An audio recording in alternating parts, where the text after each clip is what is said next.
Buenas tardes, el día de hoy nos corresponde realizar el taller de ley de calidad de la construcción relacionado a la ley número 19.472. Vamos a compartir la pantalla para poder dar inicio a la presentación. En primer lugar, la ley de calidad de la construcción, que se encuentra vigente desde el 27 de agosto del año 2005, establece la responsabilidad en fallas de construcción. Estas fallas se pueden producir durante el periodo de durabilidad de la edificación o producto de un fenómeno de la naturaleza. Esta ley establece responsabilidades civiles para quienes hayan entregado una edificación con problemas evidentes en su estructura, para lo cual existen plazos legales para hacer valer los derechos del propietario. La Ley General de Urbanismo y Construcciones regula la responsabilidad de cada uno de los actores que participan tanto en el proyecto como en el permiso, ejecución, recepción de las obras de edificación, así como la responsabilidad que le asiste al propietario primer vendedor. La Ley de Calidad de la Construcción señala que los arquitectos, ingenieros civiles, ingenieros constructores y constructores civiles sean responsables por sus acciones u omisiones en el ámbito de sus respectivas competencias. Con respecto a la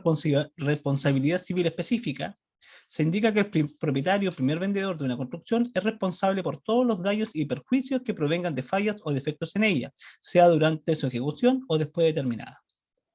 Con respecto a la responsabilidad de los profesionales, se indica que los proyectistas serán responsables por los errores en que hayan incurrido si de estos se hayan derivado daños o perjuicios. Los constructores, a su vez, serán responsables por las fallas, errores o defectos de la construcción, incluyendo las obras ejecutadas por subcontratistas y el uso de materiales o insumos defectuosos, sin perjuicio de las acciones legales que pueden interponer a su vez en contra de los proveedores, fabricantes y subcontratistas. Las personas jurídicas serán solidariamente responsables con el profesional competente que actúe por ellas como proyectista o constructor respecto de los señalados daños y perjuicios. ¿Cómo podemos identificar a los proyectistas y constructores de la vivienda? En la escritura de compraventa que tiene cada propietario, se incluye la nómina que contiene la individualización de los proyectistas y constructores a quienes pueda asistir responsabilidad. Tratándose de persona jurídica, deberá individualizarse a sus representantes legales, según lo indicado en el artículo 18 de la Ley General de Urbanismo y Construcciones.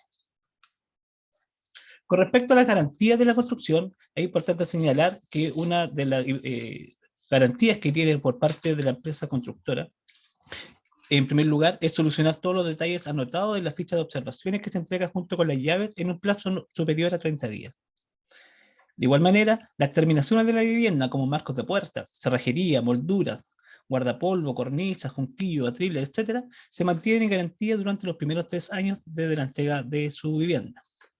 De igual manera, todos los denominados como instalaciones, es decir, electricidad, agua potable, alcantarillado y gas, se mantienen en garantía durante un periodo de los primeros 5 años. Y, finalmente, toda la estructura resistente o estructural, se habla de radieres, tabiques exteriores, cerchas, etcétera, mantienen su garantía durante los primeros 10 años. Todo lo anterior se mantiene en forma obligatoria de responder ante cualquier problema técnico de la vivienda a la empresa constructora. Todas las garantías en sí mismas garantizan lo real y en el momento que se modifican dejan de garantizar lo modificado. Es decir, cualquier modificación que se realiza a la vivienda, como por ejemplo, se instaló una ventana o window, se pierde la garantía de la estructura y las terminaciones. Si instala una o dos luces en una leñera o logia, se pierde la garantía de las instalaciones eléctricas. Sin perjuicio de lo anterior, se mantienen las responsabilidades indicadas en la Ley de Calidad de la Construcción.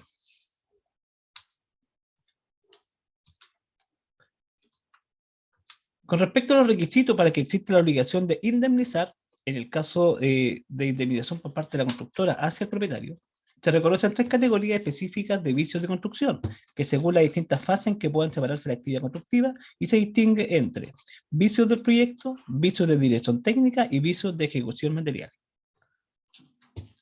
Especificando el primer punto de vicios del proyecto, se refieren a los defectos técnicos de concepción y disposición que violen las reglas de arte o afecten de cualquier manera la solidez, al destino o al uso normal del edificio, lo que puede ser consecuencia no solo de la deficiencia en los planos, sino también en cualquiera de los demás elementos que integran el proyecto, como por ejemplo en las indicaciones contenidas en las memorias, especificaciones técnicas, cálculos, etc., dentro de los cuales se comprenden los vicios de diseño o de concepción.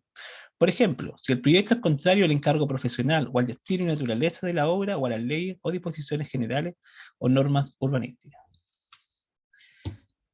En cuanto al punto número 2, relacionado a vicios de dirección técnica, se presentan cuando el profesional que intervenga en la dirección técnica de la obra no haya desempeñado correctamente la función que le corresponde en esta fase del proceso edificatorio, lo que incluye la obligación de estudiar el proyecto, el deber de corregir y complementar el proyecto en aquellos puntos en que resulte incorrecto, inadecuado o insuficiente, o el deber de especificar técnicamente el proyecto impartiendo a los profesionales que intervengan en la ejecución de la obra las instrucciones, gráficos, planos y demás documentos necesarios. Todo ello en el entendido de la imposibilidad que un proyecto pueda abarcar todos los detalles de la obra proyectada, como asimismo incluye la obligación de vigilancia de la obra. Y con respecto al punto número 3, relacionado a los vicios de ejecución material, esto se refiere a la falta de capacidad técnica del constructor por ocupar mano de obra no calificada para realizar la obra, la utilización de materiales de construcción defectuosos de mala calidad o de una calidad distinta a las contempladas en el proyecto, la realización material de la obra apartándose del proyecto, la inobservancia de las instrucciones impartidas, o dar inicio a la obra sin comunicar previamente a su comienzo a los profesionales que deban dirigirla, etc.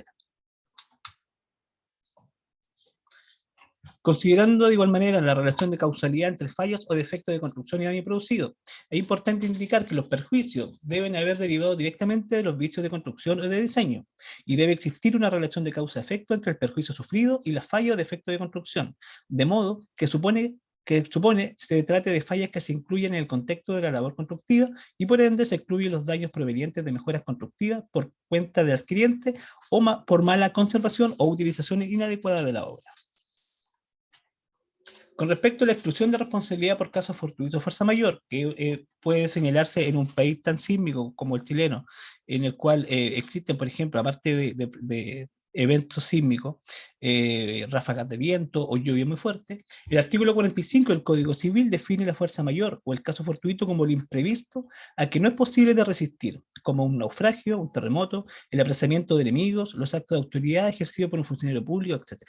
De este modo, conforme a nuestra legislación civil, para que exista el caso fortuito o fuerza mayor, deben concurrir los siguientes requisitos. En primer lugar, un hecho extraño a la voluntad de las partes. En segundo lugar, su imprevisibilidad, es decir, que no puede ser previsto anteriormente por ninguna de las partes. Y en tercer lugar, la imposibilidad de poder resistirlo. Es importante indicar con respecto al caso fortuito o fuerza mayor y con la consulta que se hace habitualmente con respecto a la garantía en cuanto a un terremoto, por ejemplo, o la construcción, cuánto puede resistir. Es importante indicar que todo proyecto habitacional que se edifica en nuestro país, la ley contempla la construcción antisísmica. Sin embargo, podría darse en el caso de un terremoto o fuerza mayor caso fortuito, que la edificación no resista, digamos, la fuerza del sismo. Por lo tanto, se consideraría el artículo 45 del Código Civil, lo cual excluye de responsabilidad a la empresa constructora. En este caso, también es importante indicar que operan también lo que son los tiempos de garantía de la construcción y que una vez ocurrido o terminado el plazo de los 10 años que garantiza la estructura, este caso ya no corre para efectos de sismo o fuerza mayor. Por su atención, muchas gracias.